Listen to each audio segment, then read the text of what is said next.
Good morning students. Last class में देखा हम लोगों ने classification of the halo alkane पढ़ रहे थे। Classification of the halo alkane, classification of halo alkane. Last class में हम लोग इसे स्टडी कर रहे थे। तो मैंने बताया था ऑन द हेलो एल्केन को हम दो तरह से क्लासिफाई कर सकते हैं। We can classify the two types. पहला हमने आपको बताया था on the basis of halogen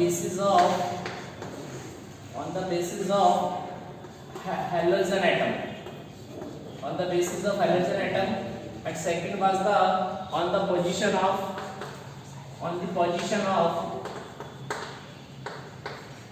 CsP3x1,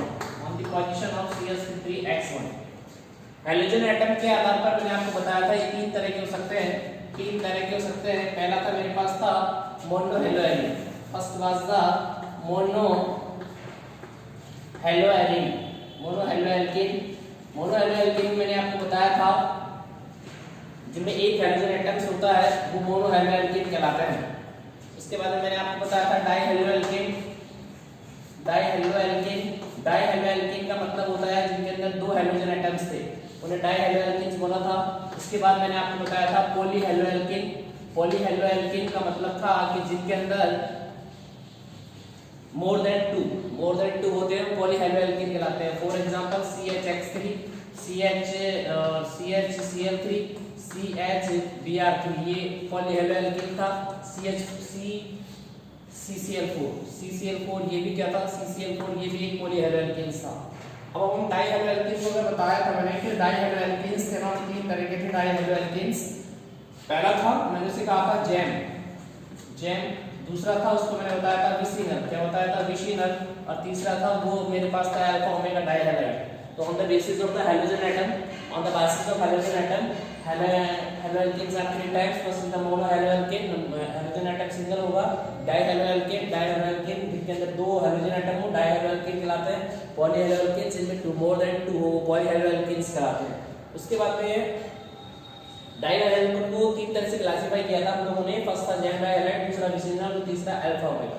ठीक है, नेक्स्ट हम देखते हैं कि on the basis of CsP3x1, तो on the basis of CsP3x1 there is a two type of haloalkane. On the basis of CsP3x1 there is two type of haloalkane. First is the alkyl halide। What are the alkyl halide? Alkyl halide जिनमें halogen atom CsP3x bond से जुड़ा होता है। If the halogen atom attached with the CsP3x bond then they known as the alkyl halide, इन्हें alkyl halides कहते हैं। alkyl halide को RX के द्वारा व्यक्त करते हैं, व्यक्त किया जाता है। इनके जो एग्जांपल होगा एक होगा CH3X होगा, सेकंड एग्जांपल होगा CH3CH2X होगा, थर्ड एग्जांपल हो सकता है CH3CH और ये CH3 और ये X। These are the alkyl halides, इन्हें alkyl halide कहते हैं। इनका जो जनरल फार्मूला होता है वो होता है CnH2n+1 होता है। alkyl halide को हम तीन तरह से क्लासिफाई कर सकते हैं। We can classify the alkyl halide in three categories. First is the, पहला जो होता है उसे हम कहते हैं primary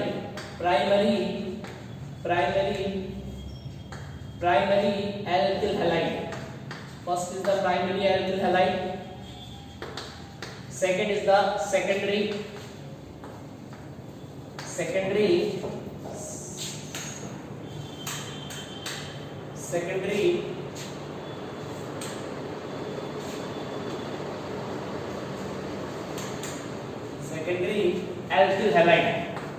secondary alkyl halide, and third is the tertiary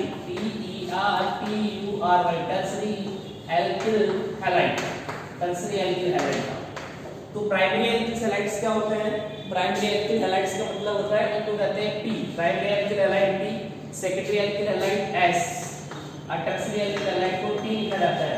primary alkyl halide को 1 डिग्री alkyl halide कहते हैं, सेकेंडरी alkyl halide को 2 डिग्री alkyl halides कहते हैं, और टर्शियरी alkyl को 3 डिग्री alkyl halides कहते हैं। ठीक है, प्राइमरी alkyl halides क्या होंगे? देखो ये मेरे पास CH3 है, अब ये वाला जो कार्बन है इसमें ये H और ये X और ये H होगा, तो ये वाला कार्बन sp3 है, इसे कहेंगे primary alkyl halide. If the halogen atoms is the 1 degree carbon, if halogen atom is attached with the 1 degree carbon, that is the primary alkyl halide. Second हमारे पास आएगा, ये आएगा CH3 और ये C और ये CH3 और ये H और ये X. यदि halogen atom, if halogen atom is attached with the 2 degree carbon, halogen atom यदि 2 degree carbon से जुड़ा हुआ होता है तो उसे क्या कहा जाता है? उसे कहा जाता है सेकेंडरी alkyl halide. उसे कहते हैं सेकेंडरी alkyl halide. इसी तरह मेरे पास आएगा टर्शियरी alkyl halide. तो टर्शियरी alkyl halides क्या होते हैं बेटा? टर्शियरी alkyl halide का मतलब होता है यदि halogen atom है ना वो 3 डिग्री कार्बन से जुड़ा हुआ हो, CH3 और ये CH3 और ये CH3 और ये X. If halogen atom is attached with the 3 degree carbon, see 3 degree carbon, this is the 2 degree carbon and this is the 1 degree carbon.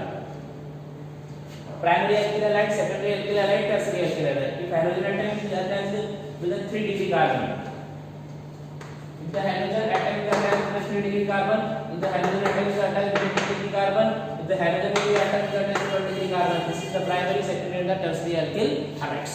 इस तरह ये एल्किल के क्लासिफिकेशन था, ठीक है। उसके बाद में इसमें एक और हमारे पास कैटेगरी आती है एल्किल हैलाइड के। एक तो एल्किल हैलाइड हो गए, एल्किल हैलाइड के बाद में जो हमारे पास कैटेगरी आएगी वो हमारे पास आएगी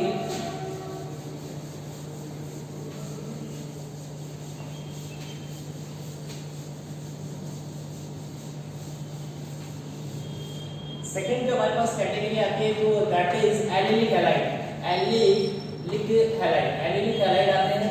एलिलिक हैलाइड्स क्या होते हैं? देखिए एलिलिक हैलाइड का मतलब होता है ये मेरे पास क्या CH3 है और ये CH है, ये ऐसे मान लीजिएगा ये CH2 और ये CH और ये CH3 और ये X, ये वाला कार्बन है ये CH2 हो गया, ये CH2 और ये sp3.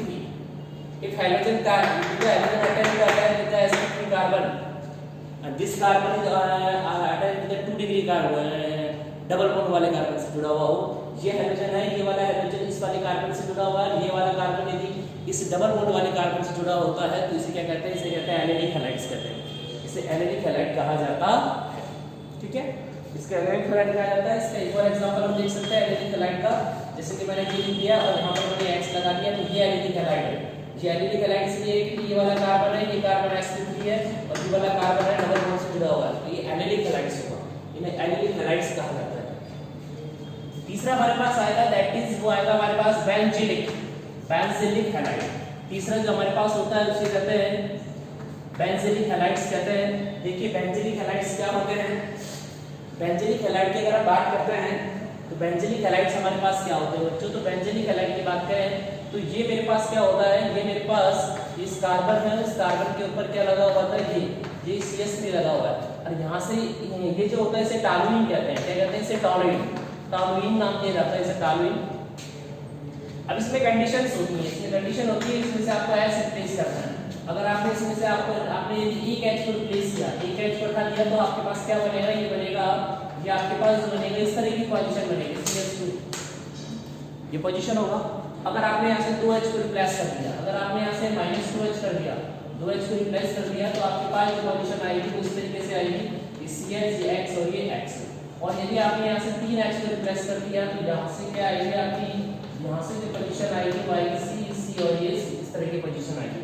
तो ये जो पोजीशन बनती है इसे कहते हैं बेंजीन, इसे कहते हैं बेंजीन। इस पोजीशन को कहा जाता है बेंजीन पोजीशन। ये बेंजीन पोजीशन है और ये वाली जो पोजीशन होती है इसे कहते हैं बेंजन, इसे कहते हैं बेंजन, इसे बेंजन कहा जाता है। और ये वाली जो पोजीशन होती है इसे कहते हैं बेंजो, इसे कहते हैं बेंजो। तो देखो ये टॉलुइन है, अभी टॉलुइन है, इस टॉलुइन में यदि आपने एक H हटा दिया तो बेंजीन, 2H हटा दिया तो बेंजन और ये हटा दिया तो इसे क्या कहेंगे? बेंजीन। क्या कहेंगे? इसे बेंजीन कहेंगे, ठीक है ना। अब देखिए आपके साथ सपोज कीजिएगा ये मेरे पास क्या है? CH2 और ये CH2 और ये Cl है ना। तो ये देखो ये है बेंजीलिक हैलाइड है। कौन सा है? बेंजीलिक हैलाइड है। बेंजीलिक हैलाइड है क्योंकि ये वाला हाइड्रोजन एटम इस वाले कार्बन से जुड़ा हुआ है, ये बेंजीलिक हैलाइड हो गया। अगर आप इस तरीके से इसे करते हो,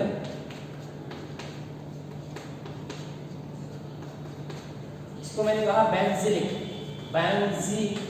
हैलाइड, ये बेंजीलिक हैलाइड है, ठीक है।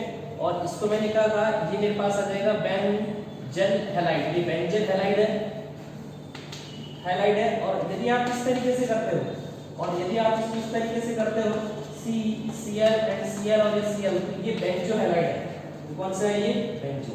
तो ये आपको समझ में आया कि on the basis of the CH2 3X bond first आता है एल्किल हैलाइड, सेकंड आएगा हमारे पास एलिलिक थर्ड हमारे पास आएगा बेंजीलिक हैलाइड। बेंजीलिक हैलाइड क्या है, ये डाउनिंग्स है, इसमें से आप एक H को रिमूव करते हो तो बेंजीन बनेगा, 2 H को रिमूव करोगे तो बेंजीन बनेगा, अगर आप 3 H को रिमूव कर देते हो तो आपके पास बेंजो बनेगा। क्या बनेगा, ये बेंजो बनेगा। ठीक है, तो ये जो हो गया मेरे पास, ये हो गया बेंजीलिक हैलाइड हो गया, ये आपके पास बेंजीन हैलाइड हो गया, और ये आपके पास क्या हो गया, आपके पास बेंजो हैलाइड। अब यू कैन राइट दिस, आप इसका स्क्रीनशॉट लेकर भी रख सकते हैं, और आप इसका आपको कॉपी में नोट डाउन करके, नोटबुक में नोट डाउन करके आप इनके नोट्स भी बना सकते हैं। ठीक है, तो ये हमारा क्लासिफिकेशन हो गया हेलो एल्केन का। हेलो एल्केन का हमारा क्लासिफिकेशन है, ये कंप्लीट हो गया। ठीक है, नेक्स्ट क्लास है उसके अंदर हम हेलो एरीन की क्लासिफिकेशन के बारे में डिस्कस करेंगे। ठीक है बच्चों, थैंक यू।